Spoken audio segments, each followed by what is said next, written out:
ರೈತರ ಮೇಲೆ ಆಗಿರೋ FIR ಕೈ ಬಿಡಲೇಬೇಕು. FIR ಕೈ ಬಿಡಲೇಬೇಕು. ಬೇಕೇ ಬೇಕು. ನ್ಯಾಯ ಬೇಕು. ನ್ಯಾಯ ಬೇಕು.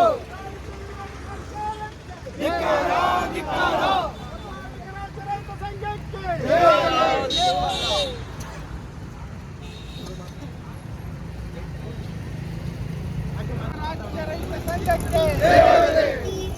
ರಾಜ್ಯ ಸರ್ಕಾರ ಭೂ ಸ್ವಾಧೀನ ಕ್ರಿಯೆಯನ್ನು ಕೈ ಬಿಡಲೇಬೇಕು.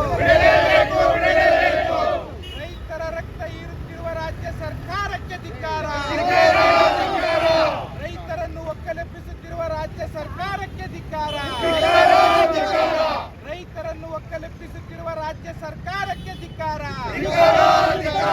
ನಮ್ಮ ಭೂಮಿ ನಮ್ಮ ಭೂಮಿ ನಮ್ಮ ಭೂಮಿ ಕರ್ನಾಟಕ ರಾಜ್ಯ ರೈತ ಸಂಘಕ್ಕೆ, ರೈತ ಹೋರಾಟಕ್ಕೆ, ರೈತ ಚಳವಳಿಗೆ, ಬಿಡದಿ ರೈತರಿಗೆ, ಬೈರಮಂಗಲದ ರೈತರಿಗೆ, ಕರ್ನಾಟಕ ರಾಜ್ಯ ರೈತ ಸಂಘಕ್ಕೆ, ಕರ್ನಾಟಕ ರಾಜ್ಯ ರೈತ ಸಂಘಕ್ಕೆ, ರೈತ ಹೋರಾಟಕ್ಕೆ, ಬಿಡದಿ ಭೂ ಸ್ವಾಧೀನ ವಿರೋಧಿಸುತ್ತಿರುವ ಈ ನಮ್ಮ ರೈತ ಸಂಘ ಹೋರಾಟಕ್ಕೆ, ರೈತರ ಮೇಲೆ ಆಗಿರುವ FIR ಕೈ ಬಿಡಲೇಬೇಕು. FIR ಕೈ ಬಿಡಲೇಬೇಕು. ರೈತ ಹೋರಾಟಕ್ಕೆ, ರೈತ ಹೋರಾಟಕ್ಕೆ, ಸರ್ಕಾರವಂತೆ ಸರ್ಕಾರ, ಸರ್ಕಾರವಂತೆ ಸರ್ಕಾರ, ಕಾನೂನಂತೆ ಕಾನೂನು, ಕಾನೂನಂತೆ ಕಾನೂನು, ಏನೇ ಬರಲಿ, ಏನೇ ಬರಲಿ, ರೈತ ವಿರೋಧಿ ಸರ್ಕಾರಕ್ಕೆ, ರೈತ ವಿರೋಧಿ ಸರ್ಕಾರಕ್ಕೆ, ರೈತರನ್ನು ಒಕ್ಕಲೆಬ್ಬಿಸುತ್ತಿರುವ ಸರ್ಕಾರಕ್ಕೆ, ರೈತರ ಅನ್ನವನ್ನು ಕಿತ್ತುಕೊಳ್ಳುವ ಸರ್ಕಾರಕ್ಕೆ, ರೈತರ ಭೂಮಿಯನ್ನು ಕಿತ್ತುಕೊಂಡು ಒಕ್ಕಲೆಬ್ಬಿಸುವ ಸರ್ಕಾರಕ್ಕೆ ಬೇಕೇ ಬೇಕು. ಏನೇ ಬರಲಿ, ರಾಜ್ಯ ರೈತ ಸಂಘಕ್ಕೆ. ಇವತ್ತು ಬಿಡದಿನಲ್ಲಿ ಭೂ ಸ್ವಾಧೀನ ಮಾಡಿಕೊಂಡು ಸರ್ಕಾರ ಆದೇಶ ಹೊರಡಿಸಿ FIR ವಶಪಡಿಸಿಕೊಳ್ಳುವಂತಹ ಪರಿಸ್ಥಿತಿ ಬಂದಿದೆ. ಇದನ್ನು ವಿರೋಧಿಸಿ ರಾಜ್ಯಾದ್ಯಂತ ರೈತ ಸಂಘ ಹೋರಾಟ ಮಾಡಿದ್ರು. ರೈತರು ಬೀದಿಗಿಳಿದ್ರು. ಒಂದು ಕಿಂಚಿತ್ತಾದರೂ ಪಡಿಸಿಕೊಡದೆ ಸರ್ಕಾರ ಆ ಸ್ಥಳಕ್ಕೆ ಬಂದು ಅದನ್ನು ಪರಿಹಾರ ಮಾಡಿ ಸಮಸ್ಯೆಯನ್ನು ತೀರ್ಮಾನ ಮಾಡದೆ ಇವತ್ತು ಗೌಪ್ಯವಾಗಿಯೇ ಅವರಿಷ್ಟ ಬಂದಂಗೆ ಏಕಪಕ್ಷೀಯವಾಗಿ ಆಡಳಿತ ನಡೆಸ್ತಾ ಇರೋದ್ರಿಂದ ಅದನ್ನು ವಿರೋಧಿಸಿ ಮತ್ತೆ ಏನು ಬಿಡದಿನಲ್ಲಿ FIR ಅನ್ನು ದಾಖಲು ಮಾಡಿದ್ದಾರೆ ರೈತರ ಮೇಲೆ, ಅದನ್ನು ಬೇಗ ಕೈ ಬಿಡಬೇಕು. ಏನಾದರೂ ಕೈ ಬಿಡದೆ ಏನಾದರೂ ಇದನ್ನು ಭೂಸ್ವಾಧೀನ ಕೈ ಬಿಡಲಿಲ್ಲ ಸರ್ಕಾರ ಅಂತೇಳಿ ಮುಂದಿನ ದಿನಗಳಲ್ಲಿ ನಾವು ಪ್ರತಿ ತಾಲೂಕಿನಲ್ಲಿ ಇರ್ತಕ್ಕಂಥ ಶಾಸಕರ ಮನೆ ಮುತ್ತಿಗೆ ಹಾಕಿ ಅದರ ಜೊತೆಗೆ ಏಕಕಾಲದಲ್ಲಿ ರಸ್ತೆ ಚಳವಳಿಗಳನ್ನ ಹಮ್ಮಿಕೊಂಡು ನ್ಯಾಷನಲ್ ರಾಷ್ಟ್ರೀಯ ರಸ್ತೆಗಳು ಮತ್ತು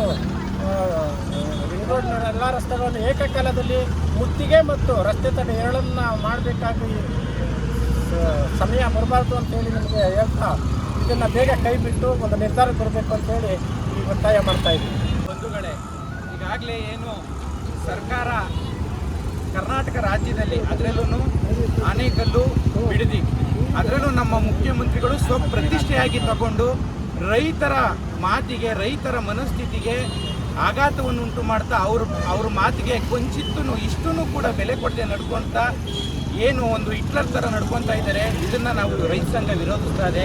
ಈಗಾಗಲೇ ರೈತರು 80% ರೈತರು ಒಪ್ಪಿಗೆ ಕೊಟ್ಟಿದ್ದಾರೆ ಅಂತೇಳಿ ಸರ್ಕಾರ ಹೇಳ್ತಾ ಅದನ್ನು ಸಾಕ್ಷೀಭೂತವಾಗಿ ಜನಗಳ ಮುಂದೆನೂ ತರದೇನೆ ಪ್ರತಿಷ್ಠಿತವಾಗಿ ತಮಗೇನೋ ನಾನು ಮಾಡಲೇಬೇಕು, ರೈತರ ಮಾತಿಗೆ ಬೆಲೆ ಇಲ್ಲ, ಸಂವಿಧಾನ ರಕ್ಷಣೆಗೆ ಕಾಂಗ್ರೆಸ್ ಸರ್ಕಾರ ಅಂತ ಹೇಳ್ತಾ ಇದ್ದಾರೆ. ಆದರೆ ಇಲ್ಲಿ ಸಂವಿಧಾನಬದ್ಧವಂತ ಆಡಳಿತ ನಡೀತಾ ಇಲ್ಲ, ರೈತರ ಮಾತಿಗೆ ಬೆಲೆ ಕೊಡ್ತಾ ಇಲ್ಲ. ಈ ಕೂಡಲೇ ಸರ್ಕಾರ ರೈತರ ಮನಸ್ಥಿತಿನ ಅರ್ಥ ಮಾಡಿಕೊಂಡು ಭೂಸ್ವಾಧೀನ ಕಾಯ್ದೆನ ಕೈ ಬಿಡಬೇಕು. ರಾಜ್ಯ ಸರ್ಕಾರ ಭೂಸ್ವಾಧೀನನ ಕೈ ಬಿಟ್ಟಿದೆ, ಆದರೆ ಸರ್ಕಾರ ಬೇಕು ಅಂತಲೇ ರೈತರನ್ನ ಒಕ್ಕಲೆಬ್ಬಿಸಬೇಕು ಅಂತಲೇ ಭೂಸ್ವಾಧೀನ ಪ್ರಕ್ರಿಯೆನ ಕೈ ಬಿಡದೇನೆ ರೈತರಿಗೆ ತುಂಬ ಶೋಚನೀಯವಾದಂಥ ಪರಿಸ್ಥಿತಿಗೆ ತತ್ತವ್ರೆ. ಬಂಧುಗಳೇ, ಪ್ರತಿಯೊಂದು ಭೂಮಿ ಮೇಲೆ ಅವರವ್ರ ರೈತರು ಒಂದು ಬಾಂಧವ್ಯನ ಇಟ್ಕೊಂಡಿರ್ತಾರೆ. ಆ ಬಾಂಧವ್ಯಕ್ಕೆ ಆ ಸರ್ಕಾರಗಳು ಬೆಲೆ ಕೊಡಬೇಕಾಗ್ತದೆ.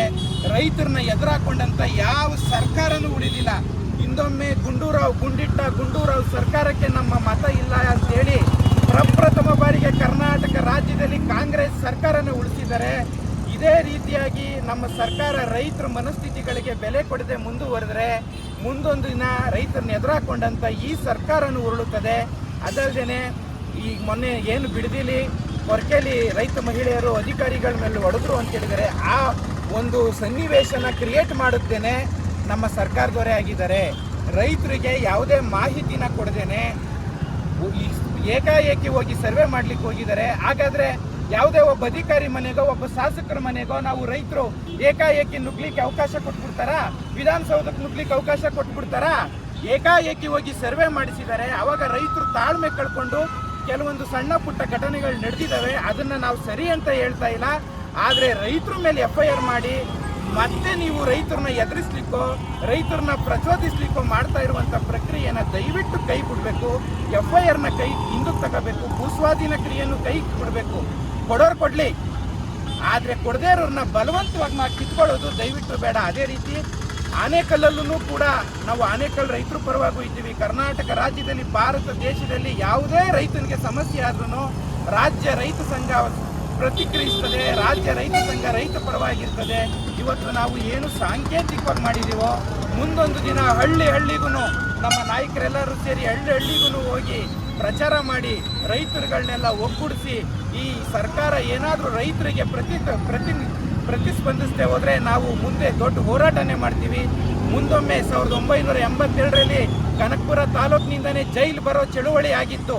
ಅದನ್ನ ಮತ್ತೆ ನಾವು ಜೈಲು ಬರೋ ಚಳುವಳಿನೇ ಮಾಡ್ತೀವಿ. ಕಾಡ್ಗಿಚ್ಚಾಗಿ ರೈತ ಚಳುವಳಿ ಹಬ್ಬಾರ್ದು ಅಂದ್ರೆ ರೈತರ ಮನೋಸ್ಥಿತಿಗಳಿಗೆ ಬೆಲೆ ಕೊಡಿ ಅಂತ ಹೇಳ್ತಾ ಈ ಚಳುವಳಿನ ಹಮ್ಮಿಕೊಂಡಿದ್ದೀವಿ.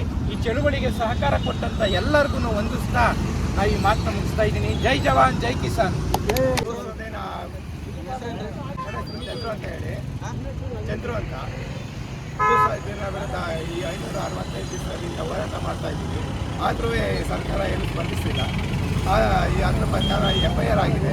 ಆ FIR ವಿರುದ್ಧ ಕೇವಲ ಹೋರಾಟ ಮಾಡಲಾಗಿ ವಿರುದ್ಧ ಕೇಸ್ನ ಹಿಂಪಡಿಬೇಕು ಅಂತ ಹೇಳಿ ಸರ್ಕಾರದ ವಿರುದ್ಧ ನಾವು ಪ್ರತಿಭಟನೆ ಮಾಡ್ತಾ ಇದ್ದೀವಿ. ಮುಖ್ಯಮಂತ್ರಿಗಳಾದ DK ಶಿವಕುಮಾರ್ ಅವರು ಹೋರಾಟ ಮಾಡ್ತಾ ಇದ್ದಾರೆ. ಅವ್ರು ನಿಜವಾಗ್ಲೂ ಮುಖ್ಯಮಂತ್ರಿಯಾಗಿ ನಾನು ರೈತನ ಮಗ ಅಂತ ಹೇಳ್ಕೊಂಡಿರೋದು ರೈತರ ಕೊಲೆ ಮಾಡೋಕ್ಕೋಸ್ಕರ ರೈತನ ಮಗನಾಗಿದ್ದಾರೆ ಅಷ್ಟೇ. ಹೆಸರಾಕೋತಾರು ರೈತರ ಮಗನ ಅಂತ ಹೇಳ್ಕೊಂಡು ರೈತರನ್ನ ಕೊಲೆ ಮಾಡ್ತಾ ಇದ್ದಾರೆ. ಹೆಣ್ಣು ಮಕ್ಕಳುಗಳನ್ನೆಲ್ಲ ಬೀದಿಗೆ ತಂದು ನಿಲ್ಲಿಸಿದ್ದಾರೆ. ಇಂಥ ಮುಖ್ಯಮಂತ್ರಿ ಬೇಕಾ ನಮಗೆ? ರೈತರನ್ನು ಕಾಪಾಡುವಂಥ ಮುಖ್ಯಮಂತ್ರಿ ಬೇಕೇ ಬೇಕು ನಮಗೆ. ಪಕ್ಕದ ರಾಜ್ಯದ 6 ತಿಂಗಳಲ್ಲಿ ಗೆದ್ದು TVK ಪಕ್ಷದ ಮುಖ್ಯಮಂತ್ರಿ ಆದ ವಿಜಯ್ ಅವರು ಅಂಥ ಮುಖ್ಯಮಂತ್ರಿಗಳು ಬರಬೇಕು ನಮಗೆ. ಇಂಥ ಭೂಸ್ವಾಧೀನ ಮಾಡಿ ಇಂಥ ಕಳ್ಳರನ್ನ ನಾವು ರಾಜ್ಯದ ಮುಖ್ಯಮಂತ್ರಿಗೆ ಮಾಡಿದ್ದೀವಲ್ಲ, ನಾವು ನಮ್ಮ ಎಕಡೆ ತಗೊಂಡು ನಾವೇ ಹೊಡ್ಕೋಬೇಕಾಗಿದೆ. ಇದನ್ನು ದಯವಿಟ್ಟು FIR ಆಗಿರುವಂಥ ರೈತರ ಮೇಲೆ ಇದನ್ನು ಕೈ ಬಿಡಬೇಕು ಅಂತ ಇಲ್ಲಿಗೆ ಕೇಳ್ಕೊಳ್ತಾ ಇದ್ದೀವಿ. ಇಲ್ಲ ಅಂದರೆ ವಿಧಾನಸೌಧಕ್ಕೆ ಮುತ್ತಿಗೆ ಹಾಕೋದು ಹತ್ತಿರ ಬರ್ತದೆ ದಿನಗಳು ಅಂತ ಹೇಳ್ತಾ ಇದ್ದೀವಿ. ಯಾಕೆಂದರೆ